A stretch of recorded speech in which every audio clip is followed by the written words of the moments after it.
Another episode, Coach Keenan Crawford here on the Crawford Podcasting Network. A steamy, potentially hot day here in Greater Lansing. We're at the corner of Hagedorn and Grand River, Grand Traverse Pie Company. My co-host, Kerry Keaton. It's 80 degrees out. Ready for candy? He's got cold bones. He's wearing a sweatshirt, but he's got the Everett Vikings on there.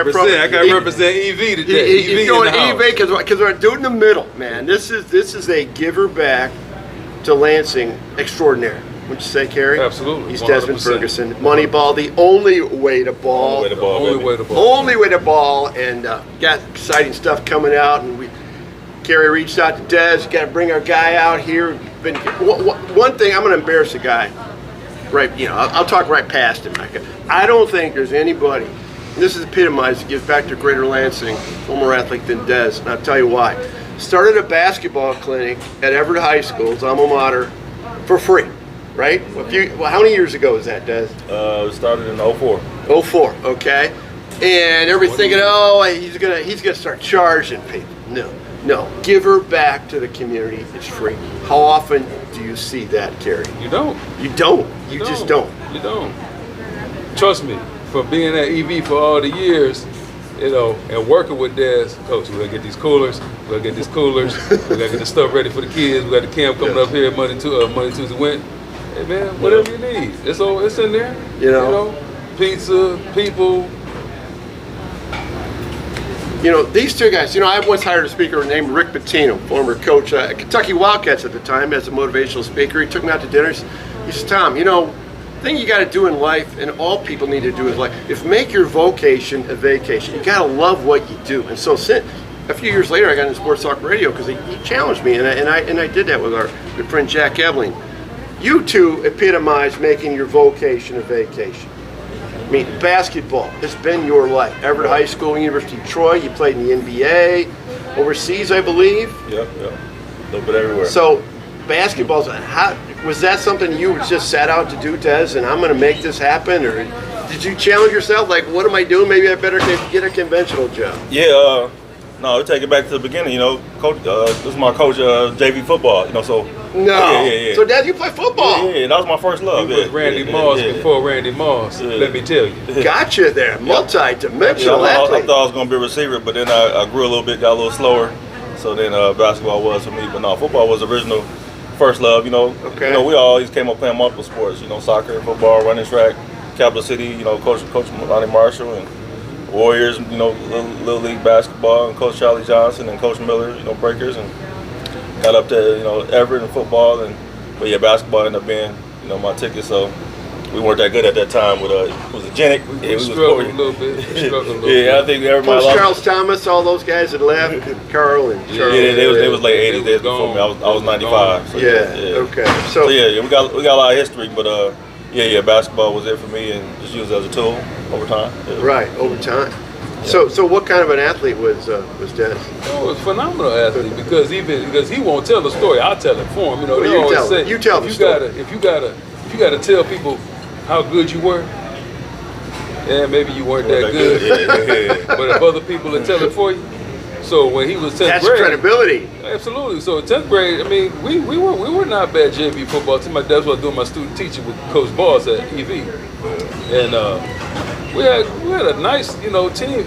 The numbers, we just had a lot of numbers. But anyway, long story short, then I went to Eastern after I got done. It was coaching, and then I had the opportunity to come back and coach at EV for when Des was a senior. Okay.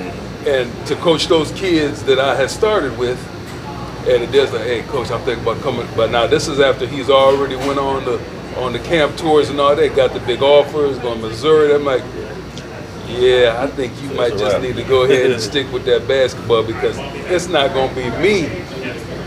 At that point, I can risk you getting hurt. Yeah. Because you have an opportunity to do something. You know what I'm saying? Yeah. But long term versus short term.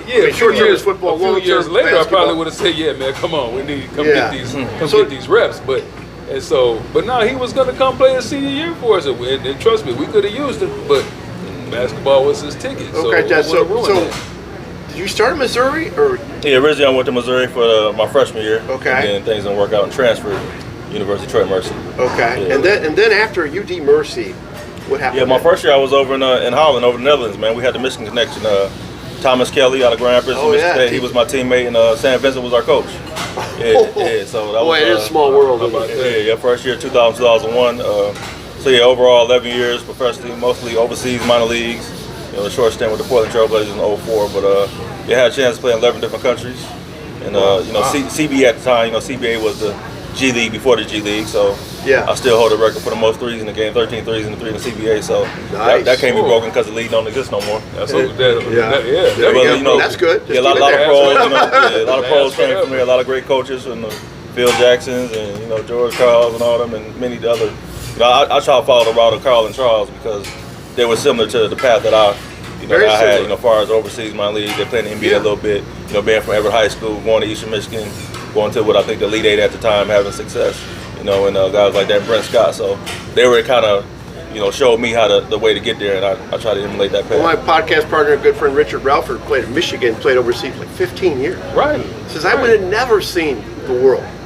Sure. And he had those experiences. And made a great living. Made a great living. Great living. Yeah. There's a lot of options. Basketball's got a lot of more options, Kerry, than football. Oh, for sure. You know, it's not even. But it has to be something that you're willing to do, because if you're not willing to go to those places, well, it's a real grind, yeah. I mean, especially talking minor leagues and overseas. I mean, it's not always good pay. Okay, it's a good situation, living situation. Or plane surfaces are a little travel, more everything. Yeah. Like, the environment. You know, you're playing in 4,000 arena, but it's full of smoke. Yeah. You know, true story, That's true. Run down the court choking, you know, it's cigarette smoke. Yeah, it's real. Over in China. When you look at a bad cat like, can you imagine? Like Paulie Stoll, who's over just still my man Paulie, killing it. And Paul had an unbelievable Paulie career, is still slaying. Nobody can see they seen that coming.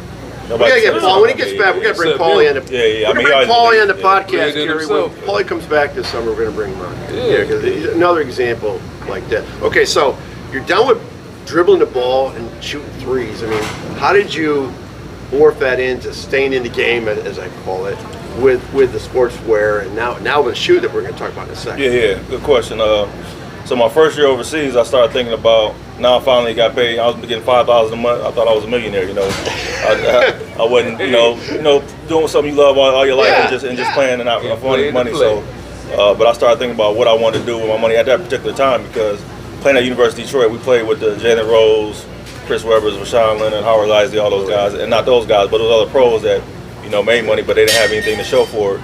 You know what I'm saying? They was, you know, each season, or even when they were done, they didn't know what they were going to do. So I wanted to plan early.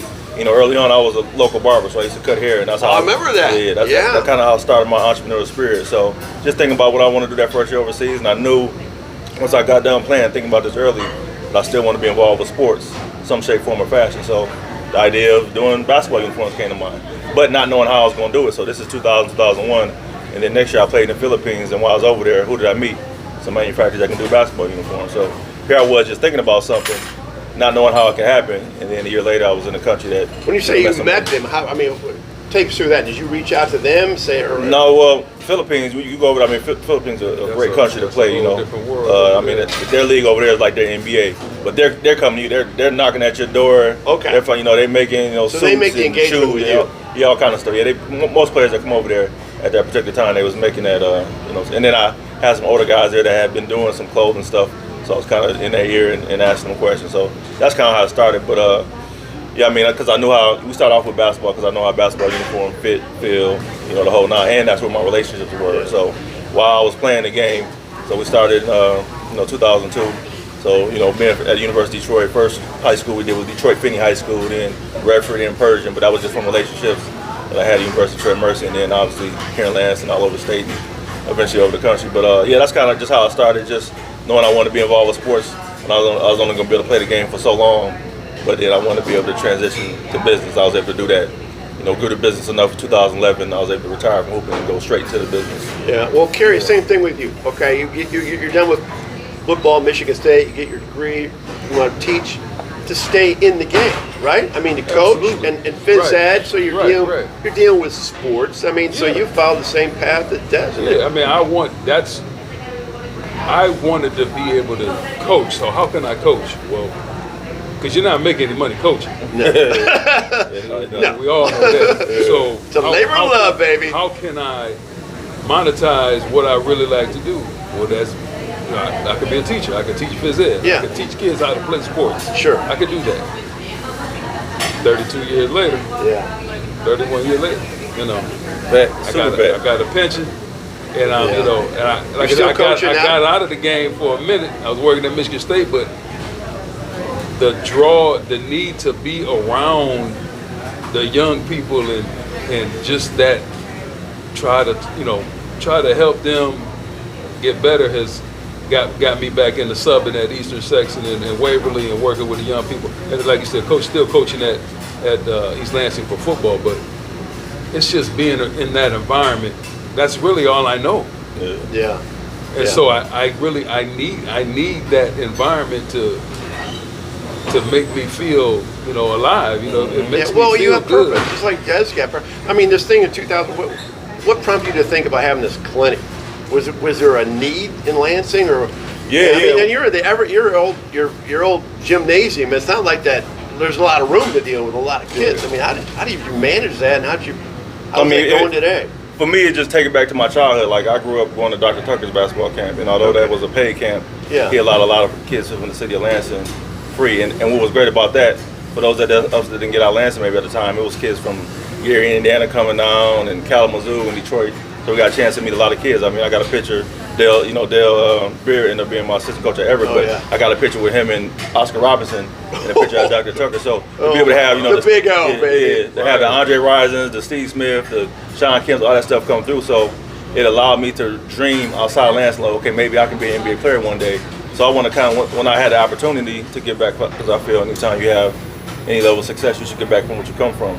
So I'm like, okay, I'm gonna do this clinic. The days of full basketball camps from 8 to 5 for 5 days, that's a long grind. So I said, all I gotta do is give my time 2 or 3 days out the whole year and do a free clinic. And like I said, I did the first year and people were like, oh, next year you're gonna come back and charge? No, 20 years later, we still doing a free basketball clinic. So really just to get back and do something for the kids, for something I enjoy, and we've been able to keep it going. But it all started, being able to go to Dr. Tucker's camp and have those experiences and want to share those same experiences with somebody. Kerry and I often talk about, we do the old man stuff, talking about, especially me, old man. I talk about, the kids don't work hard, they're not focused and all this stuff. And 20 years now, you've had this clinic.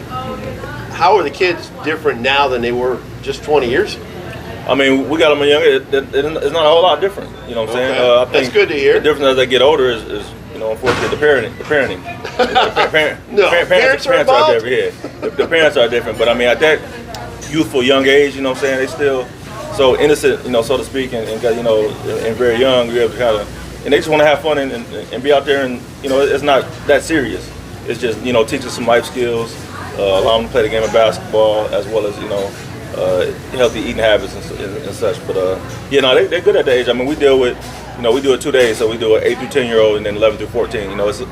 It is a drop off when you get to high school because they're doing so much other stuff now, whether it be video games on their phone, not want to play sports as much, chasing boys, girls, all that stuff. So it's a drop off at the high school level. But when you talk to elementary and middle school level, they're still pretty active and in tune to what we're doing. So your experience playing for Kerry Keaton in football, that helped you, I take, in basketball from an aggressive standpoint. I mean, Kerry, you always talk about, you always want your kids at EL to play multiple sports, right? Yeah, Izzo's always pre-sis. For sure. Don't you think that helps greatly? Back then, that's the thing. We didn't have it. His class was small. Didn't have a lot of kids that would come and play. Also, the enrollment down. Well, not the enrollment. It's just they won't come in here. Because if you're not winning, kids won't come and That's play. true. Yeah, They're just not going to come and play. At that time, football. That's the challenge. And instead of, hey, how about you be a part of the change and come work and help us get better? They don't think that way. Nah, the vision's too small, and then you're not getting no support from home. Like, no, go try something. But we're smacking in your mouth now. We ain't gonna hit you. We had some tough kids on that team, Sterling Jones. We had some players. Yeah. Von Morton, Kudus, Juhas. The multiple sport is important. And they played. Everything is so just sport specific now, just one sport, and I'm tuning in and trying to parents trying to grow this next, NFL or NBA star, or whatever. Where, Exactly. grow up running track, soccer, football, basketball. Track's all great that sport. activity. I All think of that it helps stuff. you for all sports. Yeah. Everything. Yeah. And plus it keeps, if for nothing else, it keeps you busy so that you're not out doing stuff you probably Doing shouldn't stuff, be doing. sure. And it keeps your grades right because you got to be eligible to play. And you're learning sport-specific stuff. After a while, it's like tennis elbow. You keep hitting it in your elbow. If you're doing different things all the time, and Right, not you're doing the both same basically thing, cross-training. As All three the time. products of the Lansing School District, and we talk about, Des, we talk about this all the time. And everybody, I talk about with my friends, Lansing schools, what the hell's going on? Eastern hasn't won a football game, blah, blah, blah. I mean, what's your take on high school sports in the, Eastern, Everett, Sexton? Can that get back, in your opinion, to the more competitive level like it was? I think you could potentially have one school, but I don't think it's going to be tough for all three schools to be competitive at the same time. So you're in for the Flint, the formula like in Flint, where you merge them into a community high school, or one high school. Yeah, I mean, so many kids now going to, maybe not as Holt as much, but Waverly, East Lansing, a lot of us that's products of the Lansing School District. Now kids are going different places. The product, their kids are going like in DeWitt. Eastern's got a bunch of offspring, from Eastern. And it's different. I mean, we grew up where everybody, parents had jobs in the plants and stuff like that. Those plants are not here, so a lot of people have moved and dispersed different places, so you don't have as much population. So I think ultimately it should maybe down to maybe two high schools. What two high schools that is, I don't know. But when you talk about the Lansing School, there's just those three high schools. I think getting down to two, I think will help overall. Right. Yeah. Right. Years ago when they first started about, I was a huge proponent. They shut them all down. Shut them all down. Shut them all down. Yeah. Because it's not about me. It's not about you. It's not about you. It's about what's best for those kids right now. Yeah. And at that time, we're still in Old Eastern, still at Sexton. What do you mean shut them all Everett. down? What do you Shut all down and build a big one. Build a brand new big one. That's what I mean. Saginaw. That was last year. Saginaw out there in Saginaw High. Now they're people. Now Arthur Hill and Saginaw High. Lathrop and Southfield. I mean, but it's a problem in every city. I mean, Detroit. You know what I'm saying? Which is the biggest public school. It's a lot of schools that's closed. You know what I'm saying? I think about those PSL schools. Yeah, like it happens in every city. But the pushback for alumni, we can't close my school. It's emotional ties. I mean, right? That doesn't help. Everybody in my family went to Eastern. Yeah. I know some Mom Sexton and Dad. dudes would have a corn area if they closed But Sexton. you know what? Shut them down. Yeah. Because it's not about me. It's not what's best for me. Yeah. I've already did my time. Yeah. What's best for these kids? Yeah. And my suggestion there was build a brand new school at the old Fisher Body plant right there. And you could build a school for 4,000 kids right there. But we passed that, right? Yeah, we're past that. Now it's okay. What can you could, because you're going to keep the three high schools. That's what you're going to do. Yeah. It is what it is, right? Yeah. In my opinion, probably all three need to just co-opt everything, all the sports. Because some they do something like one tennis. One football and, team, like tennis, swimming, maybe. girls softball. Well, they've done swimming. that with softball. Yeah, but I mean, Swimming. but football because you need numbers. Gotta have. The numbers are there down so much hasn't been- football. There Yeah. hasn't been three teams at a high school in Lansing, and I couldn't tell you how long. It might have been EB was the last one that had even No, I had think all three basketball. I consistently. think basketball can be standalone of the three. I mean, with all three having a basketball team, it doesn't take much to have a basketball team. Well, it doesn't I take mean, it's much, the but difference between a last basketball year, team and good basketball team. right? Well, that's true. Just because okay, Everett High School. I saw Everett Right. play last year. They were No, competitive. they were better, but we're playing with babies for the last 2 years. So Yeah, finally, they had they're playing. freshmen. Yeah, those seniors They had play. freshmen Got playing juniors and some prominent players. roles. Exactly. I mean, that That's was not healthy. unheard of. That's not good unless you're 6'9" Magic Johnson or 6'6" Desmond Ferguson. That makes sense. But my point is this: Coach McLean was coming down to me in class. Coach, you got any players so we could get a freshman team? Yeah, now, yeah. when have you ever heard that you needed to try to find people to play boys basketball? Yeah, That's ridiculous. Yeah. That's never. I mean, you'd been a have thing. 50, 60 guys cut Because they going all out for a team back in the day. think they're basketball players. And even with the girls basketball, most of them got freshman teams now, right? And tough to get JV team. Yeah, the JV and varsity, that's it. Yeah. That's The suburban schools, even, I mean, if you're the bigger suburban school like a DeWitt, you have 3. But if you step a little bit further out, they only have 2 at the smaller schools, and they're lucky to have that. So, are kids still willing to work? Put the work in? I mean, their definition of work, but not for real. I mean, we talk of work ethic, like, now that's a skill. Before, that was a given. Like, you know what I'm saying? When you came up before, work ethic was there. Now, if a kid got a work ethic, that's a skill. Like, oh, wow. He's so-called special when that's not really special. But that kind of allows you to stay head and shoulders of football. That takes no talent to have work ethic. You heard it here. Yeah. And he's all over the state of Michigan, and he sees the best of the best. What your level of work is and what the level of work is going to take. 2 totally different things. Yeah, doing this. So how do we change that? Man, it's tough to change it when just for instance, being a high school coach at Everett for 5 years. I have this kid maybe 2 hours out the day, but the other 22 hours, the whole world, social media, family is telling them something completely different. You can't fight against that. You know what I'm saying? Yeah. So it starts at home. Everything starts at home. You know what I'm saying? Like, what's the home base? About it all the time. Yeah. How do you compete with that? If I'm at school with you, so you say you got the 2 hours, right? So let me add on 7. Yeah. So now we got you for 9 hours of the day. Well, 24 times 9, do the math. I mean, somebody else out there is influencing them. And even then, I mean, before, that was kind of different for me. You take it back, all your high school coaches pretty much worked in the building. You know what I'm saying? Now, that's not the case. Like, I probably wouldn't have, if I had to work in the building, I wouldn't have coached, but when you're able to be around kids and make sure they go to class, not in the hallway doing all this stuff, because, you got something they want. If you're not around, they're going to try to take advantage of the teachers, everybody in the school or whatnot. So, being able to be in the school is a plus if you're a coach or just somebody on your staff. And that's why Bill Farraco at 78-year-old, is still coaching or teaching, and he's in the building. At EL, Coach Farraco teaches. Coach G is in the building. Coach Bob is in the building. Yeah. Coach Foster, the JV coach is in the building. Coach Pendred, the freshman coach, is in the building. That's so just by you saying that, even Ray in the building, not in the teaching capacity, there's no coincidence. Ray's in the building. So no telling them why they're having success. Perfect example. That Jeff Smith, legendary football coach, East Lansing High, math teacher, coach. Oh yeah. He went 1 year. He retired from teaching, went 1 year coaching, and that's not it's not right for him. So he moved. That was probably one of the reasons he moved on, because I think he was a proponent that you need to be out in front of having your players walking up and down in front. And the majority of his staff was in the building. And Marcel did a lot of recruiting, when he was out in the hall. So Marcel was in the building. I was in the building. Dale was our resource officer. Yeah. And that was the most successful. We